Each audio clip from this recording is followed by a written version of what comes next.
የሮማው ካቶሊካዊት ቤተክርስቲያን ርዕሰ ሊቃነ ጳጳስ ፖፕ ፍራንሲስ ትናንት በ88 ዓመታቸው ከዚህ ዓለም ድካም ማረፋቸውን መገናኛ ብዙሃን ዘግበዋል። ቫቲካን ማሳውቃለች።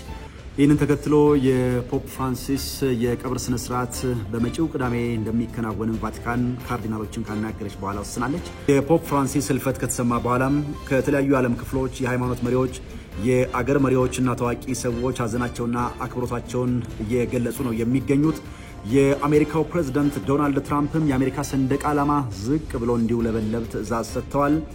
ሮማው ካቶሊካዊት ቤተክርስቲያን ሊቀ ጳጳስ ፖፕ ፍራንሲስ ለክብራቸው እንዲሆንም የፌደራልና የግዛቶች ሰንደቅ ዓላማ በአሜሪካ ዝቅ ብሎ እንዲውለበለብ ነው የአሜሪካው ፕሬዝዳንት ዶናልድ ትራምፕ መመሪያ የሰጡት።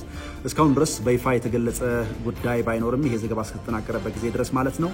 የቀብር ስነ ስርዓታቸውን ለመታደምም ወደ ሮም ዶናልድ ትራምፕ ያቀናሉ የሚለው መረጃ ከዋይት ሃውስ እየወጣ እንደሆነ መረጃዎች ያመለክታሉ።